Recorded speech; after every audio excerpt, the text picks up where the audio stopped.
So let's get started making the dollhouse. As you see here, we have the box, and I have cut out the pad, which will be the roof. For the box purposes, I'm taking the back, this as my back. This would be the front of the house. So that means we're going to make this into the A-frame, and we're going to cut the two flaps on the outside right at the fold. Okay, so I'm using a standard knife, or you can use an X-Acto knife, and cutting right along the fold. And actually, sometimes you can saw it instead of doing one long cut, or you can score it and then cut it. Now I have two of the flaps, and I have the box like this without the flaps. So now I'm going to measure each side and cut the top. Okay, we found the midpoint here on this side, and what we're going to do is take a line directly down the side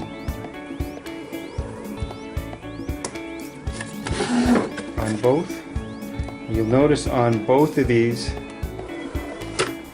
they may be different sizes on each side because it's in order for the box to actually fit within each other, so they're actually slightly different in size.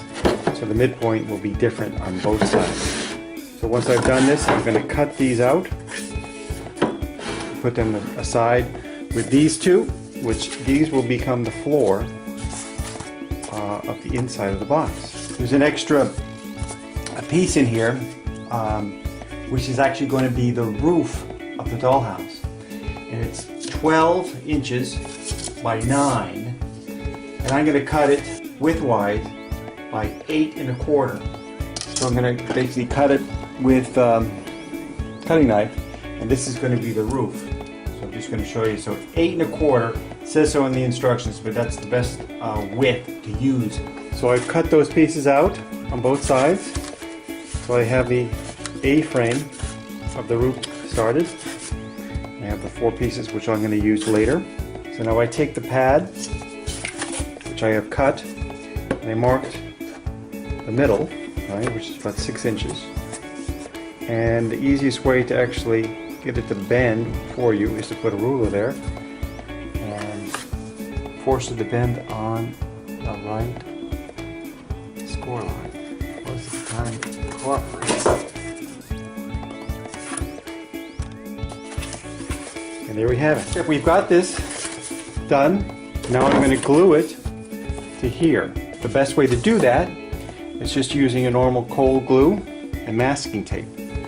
So what we'll do is we'll glue one side here, and then get it to hold with tape. Once we have it held with tape, then we'll start on another side, presuming if you did this by yourself without somebody holding it. Also, we recommend keeping the bottom open, because when you want to hold it in place, because the glue is a little slow to adhere, you're going to want to hold it in place. So we recommend using a cold glue and masking tape with some patience. As you can see, one side going, it's all glued and it's taped. Sometimes you have to hold on to it, make it tight until the glue sticks, and then we're going to go ahead and finish off with the other side. So I made 4 of these, and how they'll go is like this. You can either put them underneath each other, or what I'm going to do is cut a line through here so they meet, sort of a nice clean finish. While we're waiting for the roof to dry on the box, we went ahead and made 2 kind of stair ladders. We used a couple of the enclosed pieces as the rails, and then we used the triangle piece to make each step.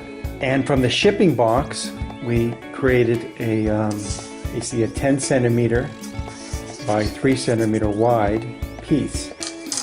We made 2 stairs that way. So these little steps we made here are about 3 centimeters wide by about 1 centimeter thick. Thicker is a little bit better, because if you paint this, the paint typically gets absorbed into the paper, so a little thicker makes it a little bit easier. So that's it on this particular one. Now you can either use one of these, actually works better because it's smaller, a smaller blade. You can even actually cut them with the scissors. So the box is dry, and we went ahead and applied the trim. You can see the trim here. Just glued it, got as close as we could to make it meet together when we basically trim the top off. So it looks like a typical house. Now I'm going to make a balcony on this one. So I've already made a mark here. This is actually 5 centimeters down. I'm going to make another, it's a 5 centimeters to the corner. So I'm going to make another line, and it's going to be 10 centimeters on the same distance. So right here. And then we're going to do one, connect it up like this. And we'll do it also on the other side. Okay, so we continued on this. We continued the lines. It's basically a 45-degree angle. And what we're going to do is just cut the top here and the bottom here only. We're not going to cut these at all. Okay, now I've cut both with the knife, the blade, and then all you do is you just punch it through. Oh. Sometimes it works great, sometimes it doesn't. This worked okay. So now we have a balcony here, and what I'm going to do is going to cut a piece of the original flap we did. I'm going to cut a piece of that, make a floor here. So we have a little balcony piece. We're going to end up painting all this, including the floor. So that's a simple way of doing the balcony, just a couple of cuts. Okay, now we have the box, one where we actually put a balcony in. And we'll prep this one for to do some painting on the roof. But we're going to show you how we just simply measure to cut it in half. There's a couple of ways you can do it. This is about 3 centimeters from the top. We actually did about 3.5 in this case. You can vary in that regard, and we recommend it between 16 and 18 centimeters across, and you do a diagonal up, which comes down. This is about 8 centimeters, 8.5 to 9 centimeters. That leaves you some gap here. Depends if you're going to put a window here or not. If you're going to put a window here, then you want to move it over a bit. In this case, we won't. It drops down here about 2 centimeters from the bottom, all the way over, all the way to the end, right? This will allow this to open up, and then you also have to do a cut down the back, using this as your hinge, as it were. So simply use any one of these devices, either a precision or one of these, and you're there. So I'll just do a quick beginning cut. We did this in pencil, and I'm going to score it first.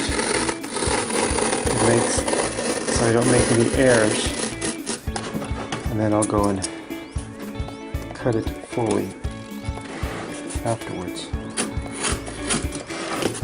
It's pretty simple to do.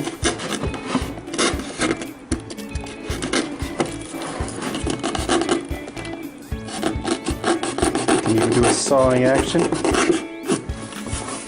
And I'll continue doing the same thing all the way through. The other option is to cut it in half, where essentially you could just cut it here and right down the sides, right? That's if you don't have a balcony, and you could turn the box into 2, so there would be 2 open pieces. So if you have twins, or you just want to use it as an open dollhouse, you could do that. That's simply just cutting it in half, right down the middle. It should still be strong. At that point, you're going to have to fill in the bottom and glue it, but pretty simple to do. So it's up to you. There are some variations you can do, but this is a simple cut, and we'll finish it off. Okay, we're back. We made the full cut. All right, so this section here, kind of an angle cut here at the end. about 1.5 centimeters. Down the side, straight down, all the way through. So it opens up nicely like this, the hinge here. And here's the finer point. Sometimes what we'll do is we take these two and we just glue that together, the floor, and we put a weight on it, you know, a can of paint or something heavy, or even tape it if you need to. And that can be the beginning of your floor. Then we have the two flaps that were on the outside here before we cut them. And these will just go in here. They fit just fine. You can fit it up high here right in the hinge and create it sort of a bathroom up top, or lower down here, and then you add your stairs. So the simple process here is just to glue them and then tape them with masking tape on both sides. Sometimes it's easier to paint them ahead of time, kind of up to you. But that's it. That's how we open it up the box. Now granted, if we had opened up in half, that would be in half, and we'd actually have two doll houses. We have a number of other videos and other types of doll houses we make all the time. So there you have it. Just painted the roof of this one. We just taped all the sides like typically like you would paint any house. We just tape the sides so it doesn't bleed over. Very easy to do. Just typical brush over it. One thing we did not do, which sometimes we do, is put little plaster in these little flutes, because the cardboard will actually absorb the paint, and that's why you need two coats. Sometimes they'll actually absorb right in these flutes. So if you put little putty in there, let it dry, sand it off, it doesn't stick in there. There you go.